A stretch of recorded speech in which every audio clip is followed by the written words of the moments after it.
Olá pessoal, a paz do Senhor, meu nome é Roberto Rocha, estou aqui para falar das festas do povo de Deus, o que são 7 festas anuais. Muitas pessoas, em geral, muitos cristãos chamam de festa dos judeus, mas na realidade é uma maneira errada de falar. A festa é para o povo de Deus. Tá? Hoje nós vamos aprender, é uma maneira muito importante de entender as escrituras em geral, uma vez que você entende as festas e o significado de cada uma. Tá? Primeiro dizendo que nós vamos trabalhar, Deus tem um calendário dele próprio, que infelizmente a maioria do mundo não usa, né?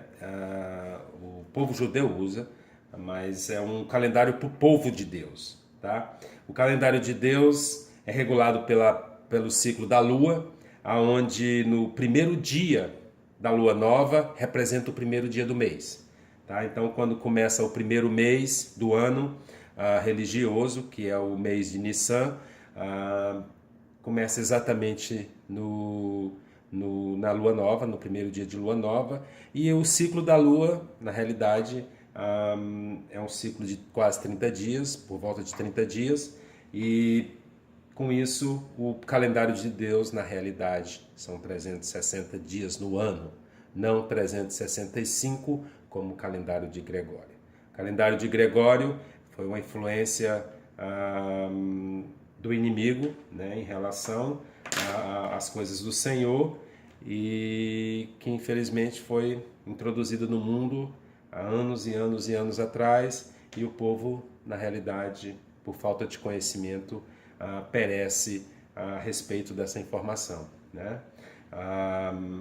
Esse é um estudo para outra hora, mas hoje vamos falar do mais importante, a festa do povo de Deus, que representa o plano de salvação, a vinda de Jesus Cristo, o arrebatamento, a tribulação, tudo está dentro dessas festas. Então, hoje vocês vão ter um aprendizado onde vão abrir muitos olhos de vocês, as escamas dos olhos de vocês realmente vão cair. Tá? Vamos começar fazendo um traço aqui para poder representar os meses que vamos ter, que vamos falar aqui, né? Aqui vamos passar um traço completo aqui. Primeiro, para poder eu organizar bem esse estudo aqui, tá? Para que a gente possa fazer bastante anotações aqui e vocês tirarem suas dúvidas e pronto, tá? O primeiro mês se chama o mês de Nissan, né? Mês 1 é igual a Nissan, tá? No primeiro mês, de acordo com a palavra, as escrituras, comemoramos a Páscoa no dia 14, tá? Dia 14 do mês Nissan seria a comemoração da Páscoa. Aí, logo em seguida, temos o dia 15, que é a comemoração dos pães asmos.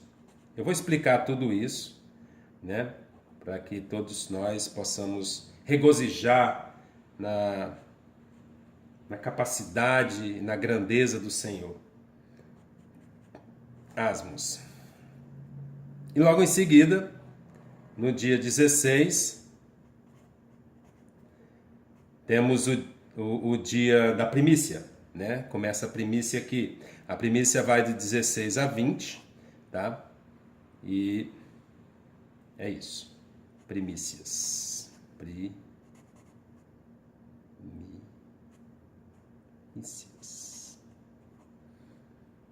Tá bom? Então, como vem, nós temos no primeiro mês do ano religioso. Por que eu falo primeiro mês do ano religioso? Por quê? Na realidade, o calendário de Deus, a troca de ano é no mês 7, não é no mês primeiro. E o mês primeiro é o início do mês religioso, tá?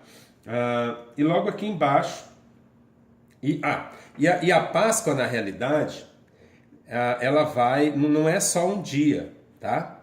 A Páscoa é considerada, são 7 dias, vai até o dia 21, tá? Do dia 14 a 21, tá bom? Então, que vocês possam entender isso, é uma semana de festas, aonde inclui a Páscoa no dia 14 aqui, né? E depois vem no dia 15 pães asmos, dia 16 as primícias, até o dia 20 e dia 21 acaba, né? Acaba essa semana. Bem, daqui do dia 15, contando 50 dias, nós temos, na realidade, Pentecostes. Ok? Pentecostes. Pentecostes é celebrado no dia 6 do mês 3. Mês 3, que é igual a Silan, o nome do mês. Tá? Então, esse mês aqui é o mês onde comemora, na realidade, esse dia aqui, o dia 6, é onde comemora o Pentecostes, né? Que é 50 dias a partir do dia 15 aqui, ó, tá? 50 dias a partir do dia 15 aqui. Tá bem explicado aqui? Então, é muito importante que nós entendamos isso, tá bom?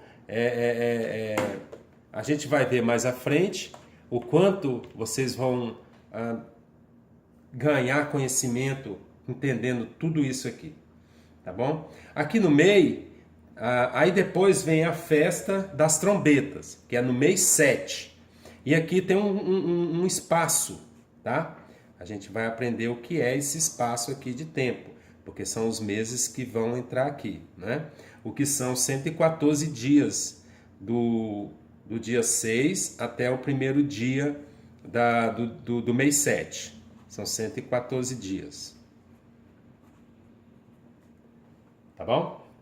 Aí aqui, nós, no mês 7, que é chamado Tishri, nós temos a festa das trombetas. Festas das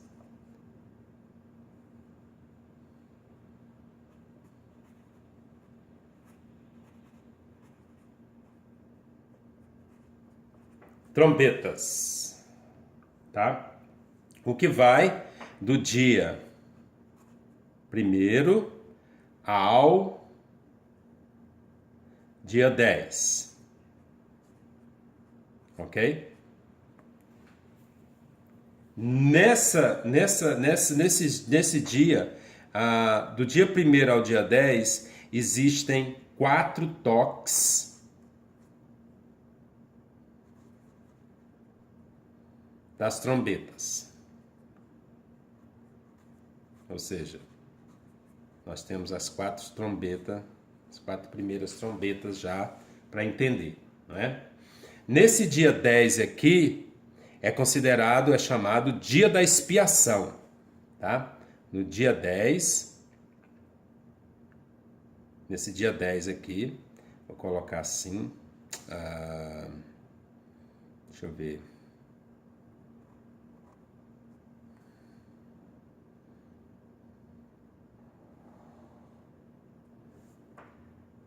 Dia da expiação.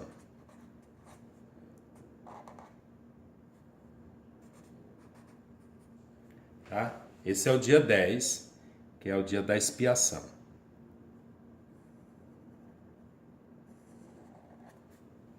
Tá bom?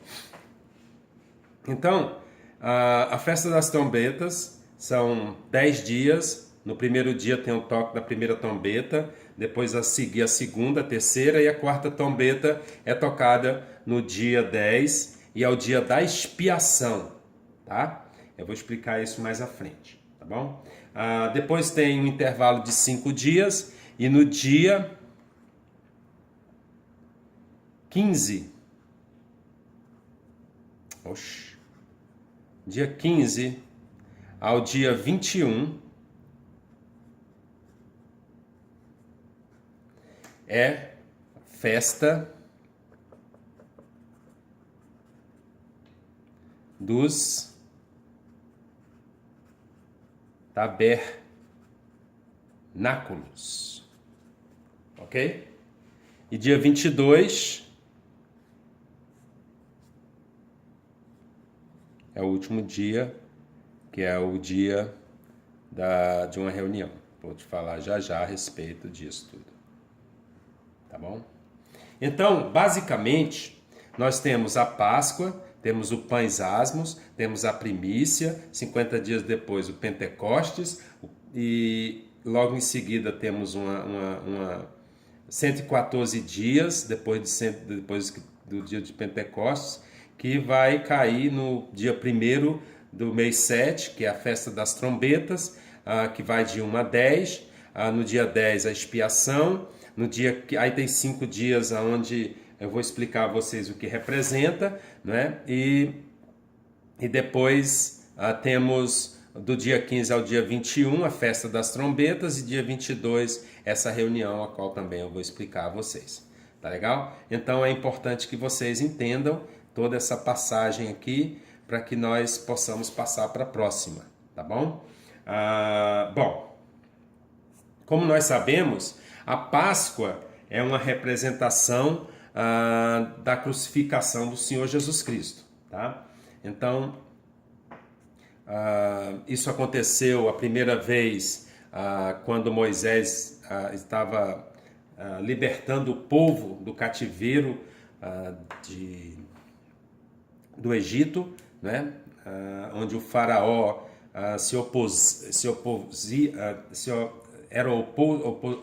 fazia oposição a libertar o povo, e houve 10 pestes que o Deus enviou, sendo a última, a 10ª, uma peste onde o espírito de morte foi enviado para tirar todos os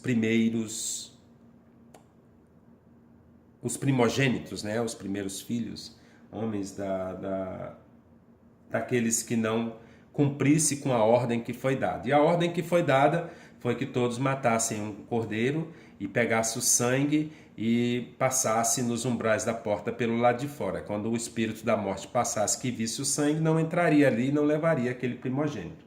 Então, é claro que todo egípcio, todos os filhos dos egípcios foram levados, inclusive o filho de Faraó. Então, essa é uma representação de toda a história do Senhor Jesus Cristo em relação ao plano de salvação, tá? Vou explicar bem detalhadamente para que vocês entendam. Ou seja, a Páscoa é a representação da crucificação, tá? Páscoa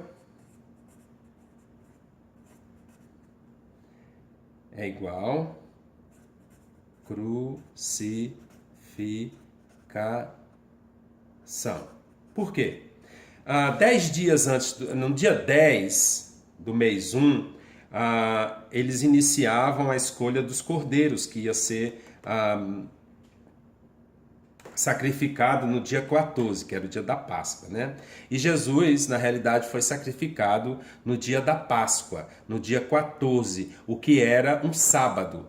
Ok, eu não vou entrar muito em detalhe disso não, tá? Mas isso é estudo, isso é muito correto, tá? Então, não é como todo mundo prega aí não, que Jesus ressuscitou no primeiro dia. Isso é completamente fora dos estudos do calendário de Deus, de tudo que é seguido através das festas, tá? Tudo é muito cronometradozinho, né? Então, no dia 14, que era um sábado, foi a Páscoa. Então, isso no calendário de Deus, tá? Então, Jesus foi morto aqui, né? Foi entregue, foi morto e foi sacrificado. Esse é o cordeiro sacrificado. Pães asmos vem logo em seguida, que é o dia 15, né? Pães asmos era uma ordem que Deus deu para que o povo não usasse fermento nos pães, tá? Tem mais outras coisas que não podia comer, tá? Mas uma das coisas chamada pães asmos era o que eles faziam, né? Em representação de purificação, tá? Porque o fermento é considerado como pecado, tá? Então, incha, né? O pão, essa coisa toda. Então, isso é uma representação onde eles faziam em casa os pães asmos sem fermento, ficava aquela coisa fininha, quando assava criava até buracos e coisas assim. Então, isso é a representação do que Cristo passou e do que Cristo levou, de todo o seu sangue que ele levou consigo para como o cordeiro maior, né? O cordeiro que era muito limpo, porque tinha que ser um cordeiro limpo a ser sacrificado, um cordeiro puro, né? E as primícias que vem no terceiro dia, que é o dia 16, foi quando Jesus ressuscitou, né?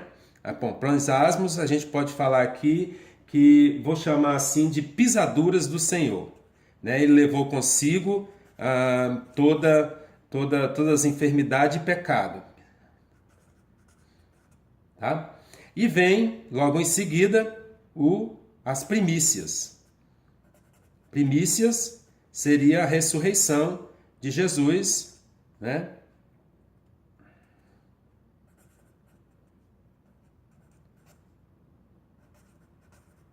Reição,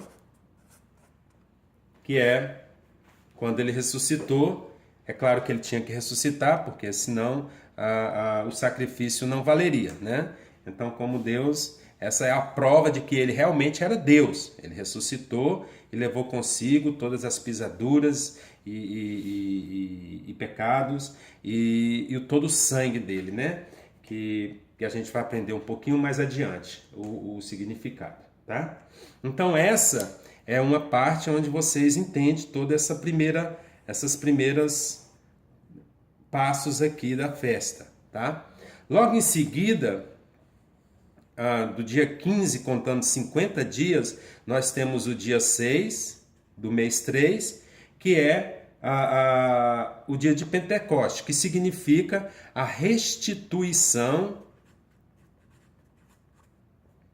de poder e autoridade. Lembra?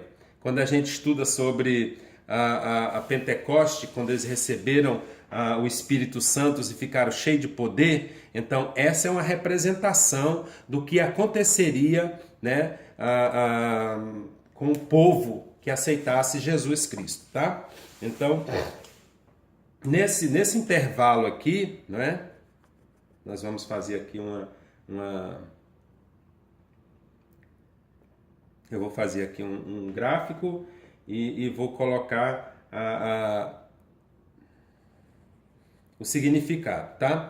Desse dia aqui, do primeiro dia, do dia 15 até o dia 6, davam-se exatamente 50 dias, tá? Só que aqui eu vou fazer um gráfico e vou explicar a vocês o que eles faziam nesses 50 dias em relação ao panhasmo, primícias e tudo mais, tá? Tinha um processo, tá? Então vamos colocar 7 semanas de 7 dias, claro, né?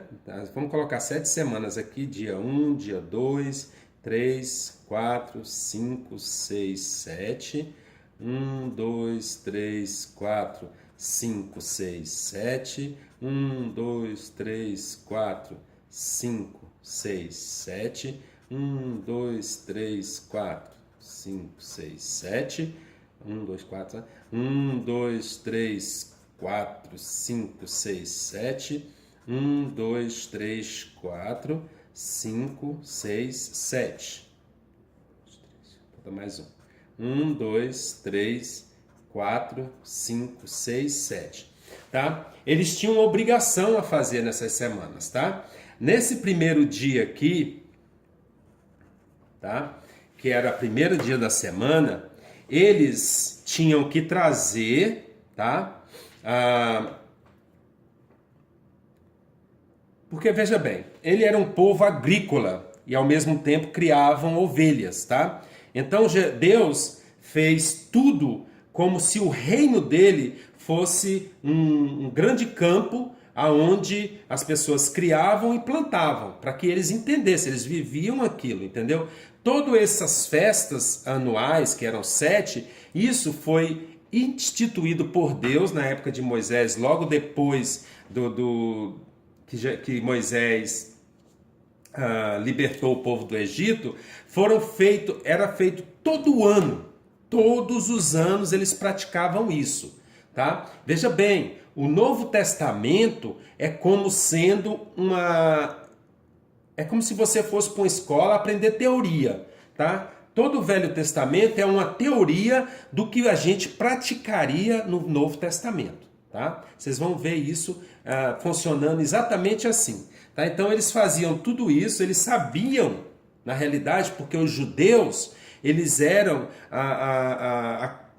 a tradição deles é que eles estudavam já de pequeno, a partir dos 5 anos, ensinavam os seus filhos a respeito do Senhor, tá? De todas as escrituras que eles tinham na época, que era o Velho Testamento, né? Então, a criança já crescia entendendo de todas as festas, então eles já esperavam um Redentor para libertar eles, né, da escravidão.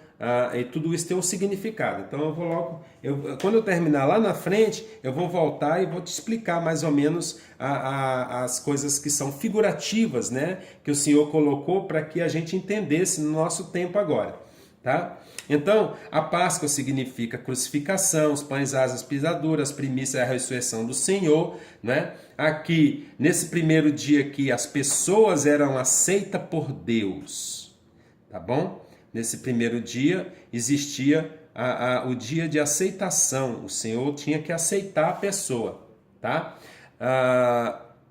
Isso representa, por quê? O indivíduo tinha que trazer o melhor para o sumo sacerdote ver e reconhecer que era do melhor para o Senhor. Então ele era aceito, tá? Então ele começava a orar, a comer pão asmos por 7 dias, era todo esse processo até o Pentecostes, tá? Para ter restituição do poder.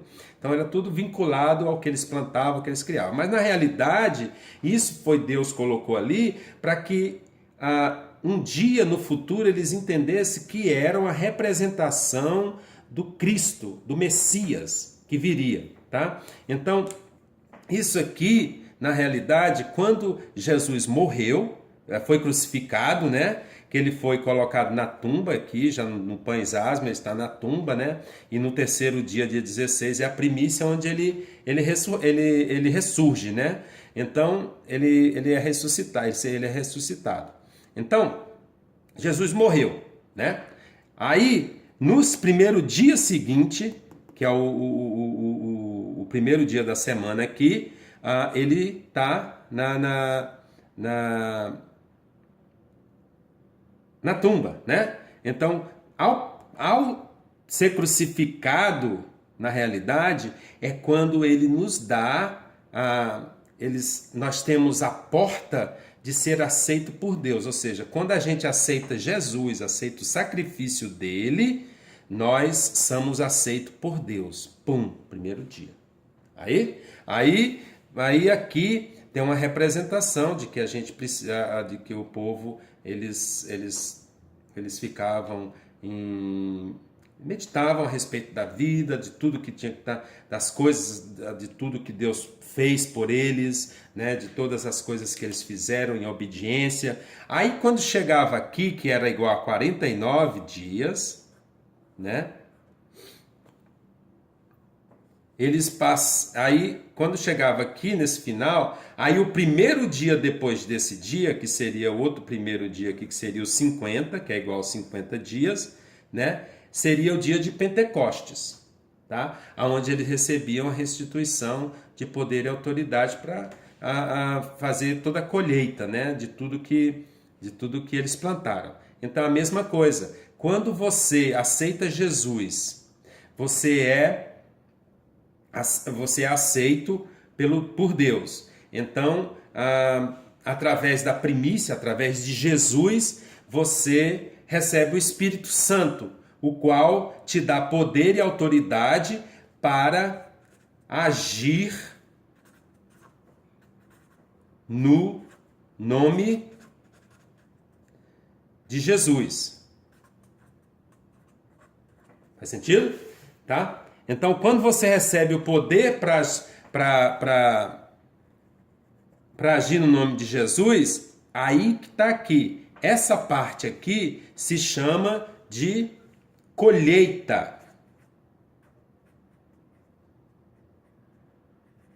É aonde você usa o seu poder e autoridade para fazer a colheita de almas. Tá? Não esqueça que quando você aceita Jesus, você passa a ser um discípulo de Jesus. Não esquecendo que a Escritura diz, tanto em Mateus, Marcos e Lucas, que Jesus ordenou, né, que todos aqueles que aceitassem a Ele, se fizesse discípulo dele, fosse pregasse o Evangelho em todas as nações, todos os lugares, a todas as línguas. Então, esse é o dever de cada um que aceita Jesus. Tá? É um dos deveres. Tá? Se você não está fazendo isso, você precisa muito bem rever o seu plano de salvação, o seu entendimento da vontade do Senhor. Tá? Porque sem você estar trabalhando junto com o Senhor, porque o Senhor está lá em cima, tá? Jesus está lá em cima, como sumo sacerdote, dependendo de você para fazer o trabalho do reino aqui na terra, tá bom? Então, é muito importante isso, entenda isso, tá? Então, depois disso, no dia 1º do mês 7, acaba o dia da colheita, aí já não pode mais colher, tá? É quando as trombetas, eles tocam a primeira trombeta, a segunda trombeta, a terceira trombeta e a quarta trombeta, tá? A festa das trombetas é uma representação, na realidade, do nosso tempo, tá? Por quê? Deixa eu só passar uma outra linha aqui para vocês entenderem mais ou menos o gráfico em relação à nossa história, tá? Esse processo aqui foi ensinado para que acontecesse através do Velho Testamento, tá? Velho Testamento, né? Que vivia através da lei, né? A lei é uma maneira que nós precisamos entender a lei, não para viver dela, mas para entender, para a gente entender o que é pecado, o que não é, o que é a vontade de Deus, o que Deus entendeu? Porque quando a gente está na graça, isso automaticamente, o Espírito Santo vai tocar o nosso coração para que a gente tenha poder sobre esse pecado que antes era dado a entender, a conhecer através da lei, tá? Então, daqui até a festa dos tabernáculos, que é aqui, tá? Nós temos o Novo Testamento, tá bom? Então, veja bem, nós aceitamos Jesus, somos revestidos de poder e autoridade através do Espírito Santo para pregar, ou seja, resgatar almas para o Senhor, para o reino, né? E aqui vai ser um ponto onde a colheita vai acabar. Aqui na festa das trombetas, na realidade, é o último dia da colheita, no primeiro dia da festa das trombetas, onde eles se reúnem para avaliar toda a colheita, né? E se alegrar de todas as coisas que foram feitas, né? Então, aí eles ficam em meditação e no dia 10 tem a expiação de pecados, tá? Aqui é a expiação de pecados, na realidade. Aí você pode me perguntar, ué, mas a expiação de pecado não foi feita por Jesus quando ele foi sacrificado? Sim, ele foi sacrificado pelos pecados do mundo, tá? Em relação a tudo o que foi ao cativeiro que todo mundo estava até então, tá? No momento em que Jesus foi sacrificado aqui, ele abriu a porta para que todos aqueles que tivessem no poder sobre o poder de Satanás pudessem voltar à casa do Senhor. Isso se chama graça. Ele fez isso de graça. Ele tirou você, uma pessoa que não merecia nada, que estava completamente destituída do poder da presença do Senhor, que pecando e completamente cheio de vamos dizer assim, de iniquidade, né? E ele pegou e não deixou que o Senhor te destruísse. Ele entrou na frente e falou: não, Senhor, esse daqui me aceitou, ele não tem mais pecado, eu peguei o pecado dele para mim agora, eu estou com ele, eu comprei o pecado dele, ele agora está limpo, aceita ele como filho. Aí é justificado o seu nome lá em cima nos céus, que você voltou para casa. Tá bom? Essa é aqui. Aí quando você aceita Jesus, que você começa a fazer a sua caminhada, aí você continua errando, porque você está na carne também, né? A carne já estava mal acostumada, então tem que existir um processo onde você precisa mortificar a carne, que se chama santidade. Então, essa santidade é mediante ao que você, ou seja, quando você conhece Jesus, você tem que ser levado, buscar a conhecer esse Deus, porque você só pode amar uma pessoa, um Deus, se você conhecê-lo. Se você não conhecê-lo, você não pode dizer que ama, né? Então aí é da boca para fora. Então você tem que conhecer, saber a vontade dele para a sua vida, a vontade que ele tem, todas as vontades, o que ele tem, o propósito dele para todas as vidas, né? Então, uma vez que você entendeu isso, você está se libertando do pecado. Então, cada vez que você peca, né, você precisa se arrepender, pedir perdão e se arrepender, deixar o pecado para trás. Entendeu? É quando esse sumo sacerdote, que é Jesus, que está lá em cima, né, que está lá vamos dizer, no tabernáculo celestial, né, no seu trono, ele vai, esperge, né, o sangue dele já, e fala, não, ele está se arrependendo, ele tá... Então é essa maneira que funciona, né? Então aqui é quando isso daqui significa o arrebatamento, filho, tá? Significa o arrebatamento.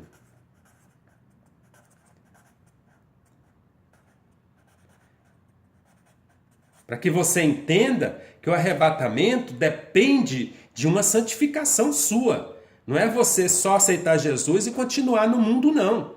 Continuar fazendo as coisas erradas, mentindo, traindo, não pagando o que deve, dando desculpa para isso, desculpa para aquilo, não resgatando almas. Tudo isso é um processo que você precisa fazer, tá? Então, nisso daqui... Nesse dia aqui, quando você for arrebatado, Jesus só vai arrebatar aqueles que realmente fizeram a vontade dele. Tem várias escrituras dentro do Novo Testamento exatamente falando disso, tá? Por exemplo, a parábola das virgens fala que metade das virgens ficam. Por quê? Porque não estão cheias com suas lâmpadas, né, completamente cheia e mais a reserva, né? Então, isso quer dizer do Espírito Santo, né? Do que tinha que ser feito, né? Nós somos tipo agentes do Senhor, nós somos chamados sacerdote. O sacerdote era aquela pessoa que mantinha o fogo aceso direto dentro do tabernáculo. Tá? Então, e o sumo sacerdote era aquele que ia lá no Santo dos Santos para poder entregar os pedidos do sacrifício de todos, né? E mostrar diante de Deus. Então, você precisa entender isso. Não perca seu tempo, faça a sua parte, tá bom? Porque o arrebatamento depende do seu trabalho também. Tá? Você não é salvo por obras, porque na realidade, você nem merecia ser salvo. Jesus, ele entrou na frente, comprou seus pecados, tá? E você, a partir daquele momento, você não tinha dívida nenhuma com Deus mais, Deus te aceitou como filho, te chamou como sacerdote, passou a ser como que fala, gente? Boy, desculpa, eu realmente deu branco aqui, eu fiquei tão empolgado.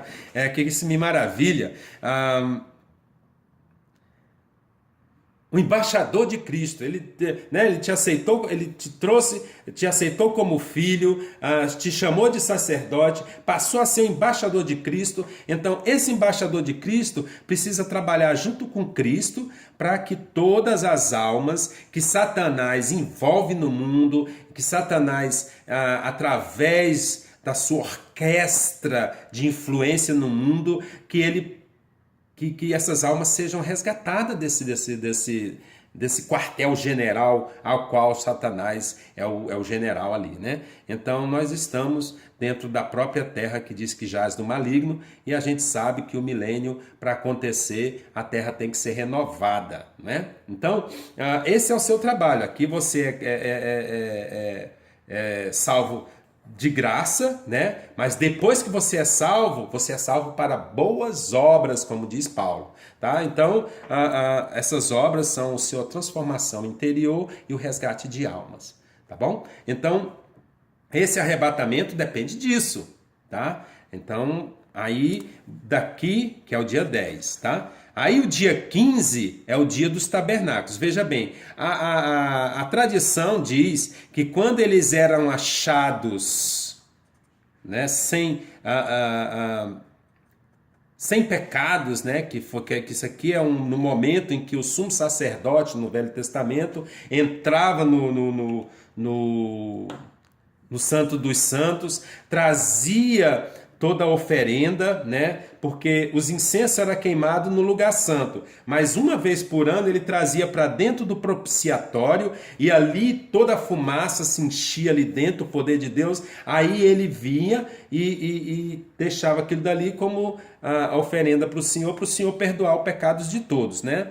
Então, a mesma coisa se dá aqui, né? Essa expiação aqui, quando Jesus aqui nesse dia do arrebatamento, ele vai ao Pai e vai dizer: todos esses daqui estão realmente aqui, Senhor, eles fizeram a parte deles e por isso que eu estou te entregando ele em tuas mãos. Aí o Senhor vai e chama, dá ordem para o filho vir buscar a noiva, e nesse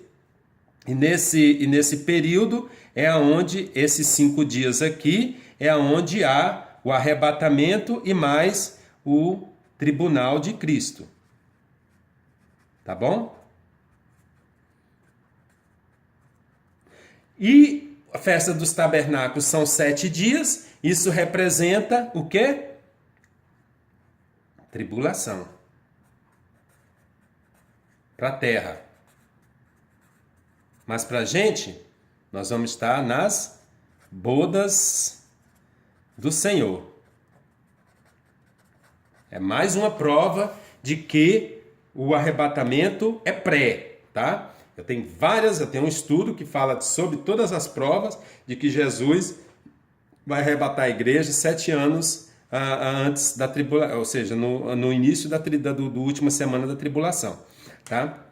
Então, essa é mais uma prova de que as bodas acontecerão por 7 dias mesmo, porque a tradição do povo de Deus, dado para ele, é que o noivo, quando casa, ele fica 7 dias com a noiva em festa. Então, os convidados ficam por 7 dias em festa na bodas, né? Isso é uma tradição do judeu, né? Ou seja, exercida pelo judeu. Na realidade, foi dado para o povo de Deus, tá? Então, quando chega aqui, você passa pelo tribunal de esses 5 dias. Na realidade, é uma representação do tribunal de Cristo, do arrebatamento em si, né? E aí você entra na bodas. Então, no tabernáculo, na festa dos tabernáculos, quando eles tinham que cumprir com todas as suas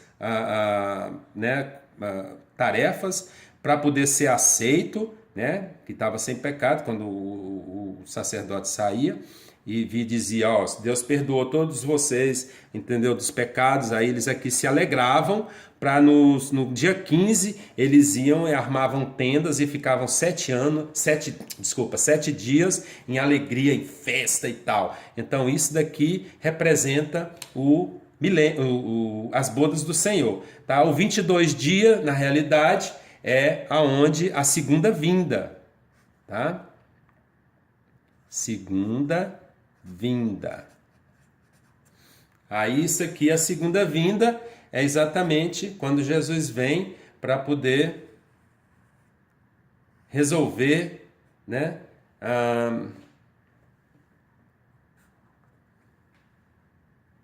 Será o fim da tribulação, onde Satanás será preso por 1000 anos, né? E isso tudo acontecerá dessa maneira, tá? Que é o tempo da graça, né? Então, o que mais que eu poderia acrescentar aqui?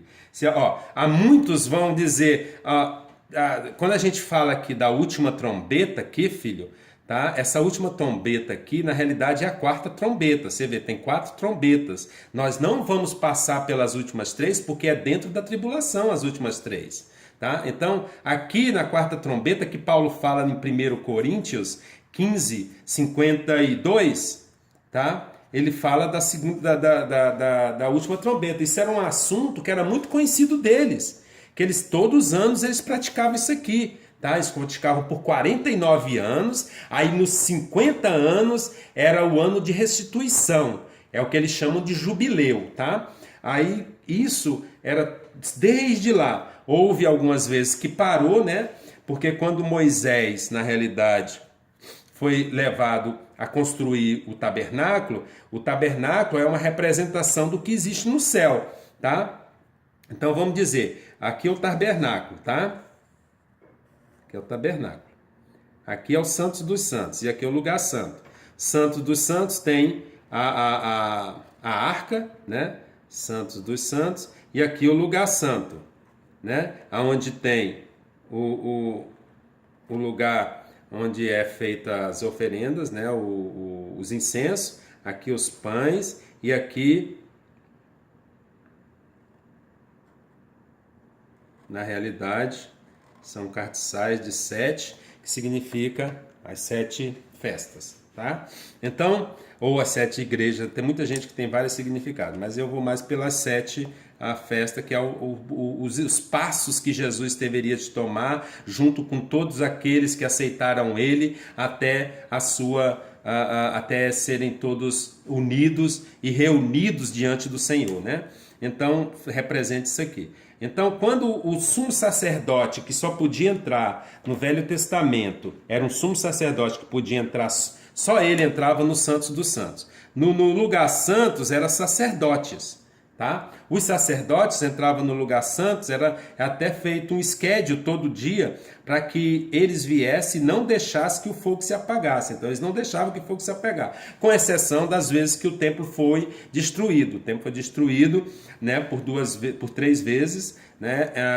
Então, foi construído 2, a terceira vez está para ser construído ainda agora, né? Mas a gente já não conta porque Jesus já veio. Então, mas desde enquanto existia o tabernáculo e depois veio o templo, entendeu? Eles mantiveram esse fogo aceso por anos e anos e anos e milênios de anos. Não podia apagar, tá? Então, uma vez por ano, o sumo sacerdote se vestia em linho fino com um cinto de ouro no peito, né? E entrava no Santos dos Santos para trazer todos os incensos e apresentar diante do Senhor, inclusive os pecados dele também, que ele era pecador, entendeu? Então ele trazia aqui e a fumaça dos incensos, né, enchia o propiciatório aqui e era representado quando Deus dava a palavra de que todos aqui haviam sido perdoados, então ele se alegrava. Aí o sumo sacerdote saía e avisava toda a nação de que o Senhor havia perdoado e que podemos agora fazer festa, se preparar para a festa dos tabernáculos, né? Então isso aqui é uma representação de Cristo. Cristo nos céus, ele está aqui, ó. Ele está aqui todo dia. Só que isso aqui agora é uma coisa, quando Jesus ressuscitou, o véu que dividia isso aqui foi rasgado. tá? Porque ele abriu o véu para que nós pudéssemos ter comunhão com ele diariamente, constantemente. Então, ele fica aqui o tempo todo lá no céu, né, fazendo o seu trabalho celestial, né, esperando que todos nós que aceitamos eles possamos nos santificar através do arrependimento das coisas. A gente tem que cortar mentira, tem que cortar pensamento mal, tem que parar de olhar para a mulher dos outros, tem que respeitar o povo, todas as pessoas, sejam ímpios, sejam coisas, temos que ser um exemplo para o mundo. Temos que pagar o que compramos, mesmo que seja com dificuldade. Temos que sacrificar até o que temos, entendeu? Em ordem de fazer o certo, tá? Não importa se você vai perder o que perder, não importa. Tá? Então a gente tem que dar a vida pelo Senhor, porque Ele nos deu a vida. A mim, não é bem por aí. Eu quero explicar o seguinte: nós temos que dar a vida pelo reino. É isso que o Senhor espera de nós. Ele nos espera que nós trabalhemos, né? Nós precisamos, nós somos embaixadores de Cristo na terra. E Deus só pode agir na terra, no reino, aqui na terra, através de nós. Que nós temos, é por isso mesmo que Ele enviou o Espírito Santo. O Espírito Santo é para que, através do Espírito Santo que está em nós, nós possamos ir e abrir caminho, resgatar almas, ser transformado de dentro para fora, que o Espírito Santo vai te dar essa condição a partir do momento que você busca o Senhor diariamente, tá? Se você realmente... só voltando aqui, quando aí esse sacerdote saindo aqui, isso representa a volta do Senhor, tá?